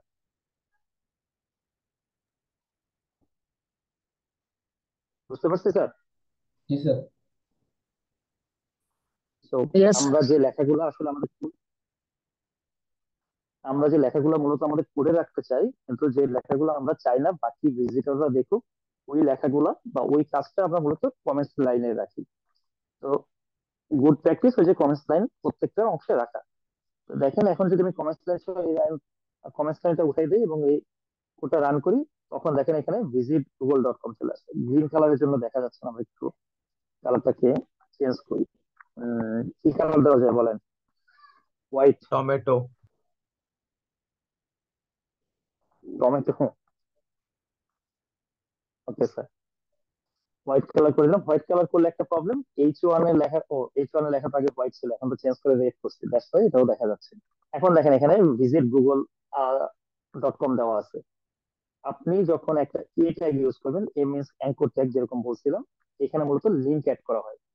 আপনার একটা ওয়েবসাইট থেকে থাকে না যে এখানে ক্লিক করে ক্লিক হেয়ার এন্ড ক্লিক করলেন অন্য একটা ওয়েবসাইটে চলে গেল, সেম জিনিসটাই আপনি আগে প্রথমে টার্গেট থাকতে হবে যে কোথায় নিতেছেন। এই টার্গেট না দিলেও কাজ করে, বাট গুড প্র্যাকটিসে টার্গেটটা দিবেন, তাহলে নতুন একটা ট্যাব অন করবে। আর যদি টার্গেট না দেন, এখানেই অন হয়ে যাবে, এই জায়গাটাই লোড নিয়ে নেবে নতুন ট্যাব। তারপরে হচ্ছে এইটারে, যেটা মূলত হাইপার রেফারেন্স দিবেন, এন্ড তারপরে আপনার যে ওয়েবসাইটটা থাকে সেটা ডাবল কোটেশনের মধ্যে দিয়ে দেবেন, একদম হুবহু। এটাতে ঠিক হইতে হবে, যদি ভুল হয় তাহলে দেখা যাবে 404 কানেকশন এরর দেখাবে। তো আপনি যে ওয়েবসাইটে যেতে চান ওয়েবসাইটটা দিবেন এন্ড একটা ক্লোজ। একটা ক্লোজ মিন্স এই পুরো জিনিসটা কিন্তু এর মাঝখানে হইতেছে, ইনিশিয়াল ট্যাগের মাঝখানে হইতেছে। এন্ড তারপরে আপনি ওখানে যে লেখাটা দেখাতে চান, যে লেখাটা আমি মূলত দেখছি visit google.com, এটা visit google.com না হয়ে যেরকমটা খুব কমন থাকে যে ক্লিক হেয়ার, ক্লিক হেয়ার লেখা থাকে, তাহলে ক্লিক হেয়ার লেখাটা চলে আসবে। এখানে যদি আপনি ক্লিক করেন আপনার একদম google.com এ নিয়ে আসবে। ওকে,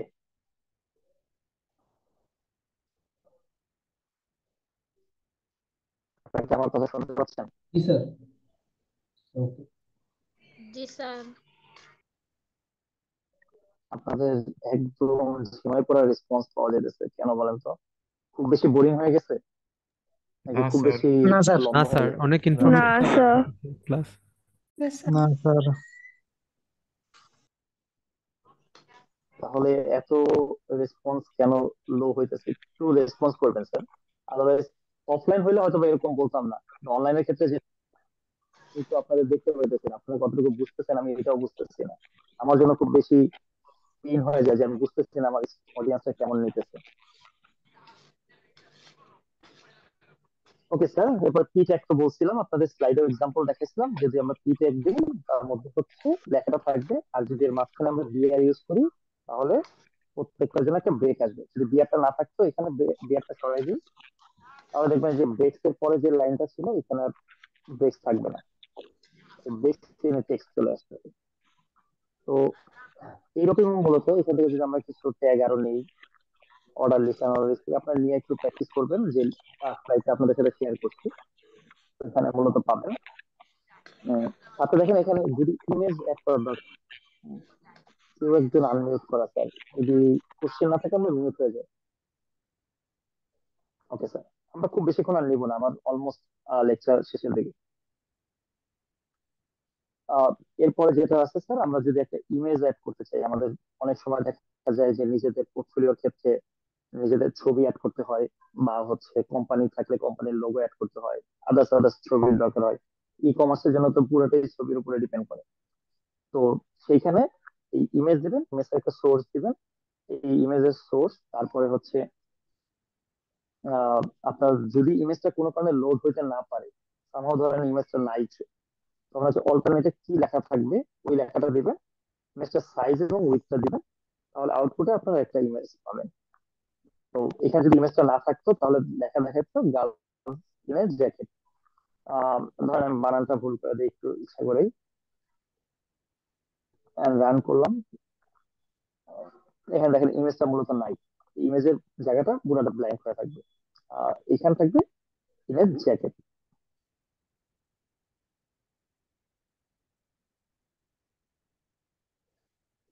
এন্ড এটার সাইজ আমরা আমাদের মতো করে সেট করতে পারি, যদি লোগো হয় তাহলে সেটা খুব ছোট হবে, যদি লোগো না হয় তাহলে বড় হইতে পারে, যদি পুরো একটা আমরা সেকশন নেই। স্যার ফটোটা যদি কোনো সার্কেলের ভিতরে রাখতে চাই, এখানে তো স্যার ওয়াইড আর হচ্ছে সার্কেলের ভিতরে যদি রাখতে চাই, স্যার আপনার সাউন্ডটা ক্লিয়ার নাই, একটু যদি মাউথ পিসটা কাছে নিয়ে বলবেন। কোনো যদি সার্কেলে রাখতে চাই মানে গোল করে রাখতে চাই তাহলে। সরি স্যার আমি বুঝি নাই, আপনি একটু স্যার কি লিখে দিবেন? ও বলতে চাচ্ছে যে আমরা ছবিটা যদি একটা সার্কেলে রাখতে চাই তাহলে কি করব? স্যার এখানে জাস্ট হচ্ছে সার্কেল অ্যাড করে দিলেই হবে।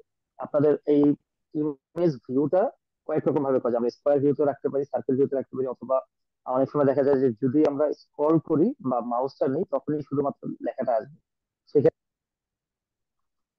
ট্যাগ আছে, ওইগুলো ডিপেন্ড করে ট্যাগের উপরে আপনি যে ট্যাগ গুলো ইউজ করবেন, এই ট্যাগ গুলোর মূলত কাজ করবে। তো এইগুলো যদি আমরা কাজ করি তো এই জিনিসগুলো আসে। আমরা ব্যাক টু প্রেজেন্টেশন।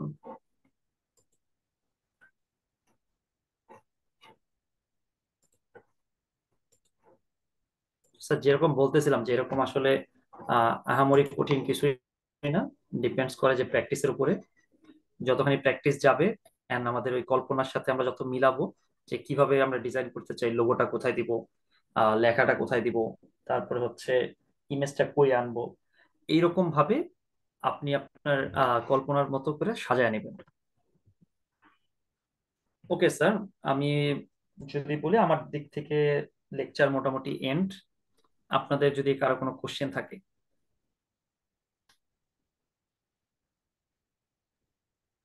আর এতক্ষণ যে কাজগুলো দেখাইলেন এই কাজগুলো আমরা কোথায় প্র্যাকটিস করতে পারি? স্যার এগুলো হচ্ছে অনলাইন এডিটর আছে, অফলাইন এডিটর আছে। আপনারা অফলাইন এডিটরে কাজ করতে পারেন, অনলাইন এডিটরে কাজ করতে পারেন। আমি যেটা দেখাইছি এটা মূলত অনলাইন একটা এডিটরে দেখাইছি। এছাড়া সাবলাইম টেক্সট আছে, ভিএস কোড আছে, এমন আরো অনেকগুলো ওয়েব পাবেন। ধন্যবাদ স্যার। Thank you sir.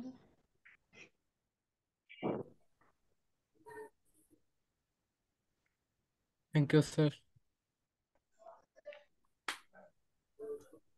Okay sir sir, জি বল। হ্যাঁ স্যার স্যার আমার স্যার কোশ্চেন হচ্ছে স্যার যে স্যার দেখা যায় স্যার হচ্ছে মানে জব ফিল্ডে স্যার আমি সবকিছু মানে বুঝতে পারি না, একদম প্র্যাকটিক্যাল